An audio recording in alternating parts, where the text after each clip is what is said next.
In agriculture news from agview.net, legislation to fund the government adopted by Congress before they left for the holiday break contains many wins for America's farmers and ranchers. Things like disaster aid, increased broadband access, and also many rural communities will benefit this legislation, including $1.5 billion in additional disaster aid, expanding recovery acres to those severely impacted by weather in 2018 and 19, full funding of the Farmer and Rancher Stress Assistance Network at $10 million, helping those struggling to cope with a tough year in agriculture, $550 million in grant funding for the Reconnect program. It'll help expand broadband access to historically underserved communities. Now, this will allow people living in these underserved areas to utilize new technologies to reach their customers, access precision agriculture technology, as well as just to connect to communities worldwide. It'll also retroactive expand the biodiesel tax credit to apply for 2018 and 2019 and extend it now through 2022. It'll bring stability to producers after years of debate in Congress. 10 biodiesel plants have halted production since the $1 per gallon credit expired back in 2017.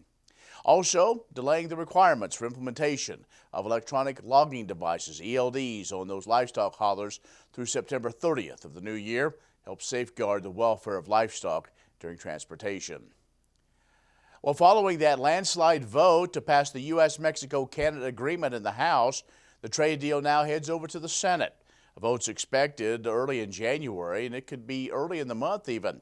Senate Finance Chair Chuck Grassley announcing his committee intends to hold a markup on January the 7th. That's based on the expectation that the Senate will have received that legislation from the House of Representatives.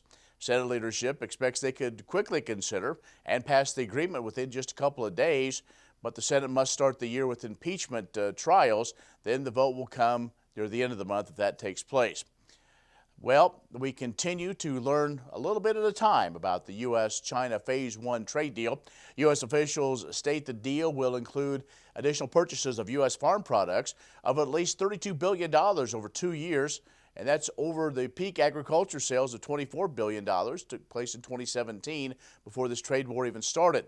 Now, some analysts have been skeptical about the practicality of meeting that requirement, but Jim Wiesmeyer says that China purchases more than $124 billion in the ag goods off the world market, providing a whole lot of room to expand just how much comes from the U.S.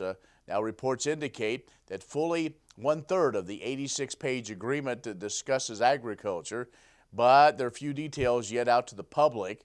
One official in China said after the official signing of the deal, the context of the agreement will be made public.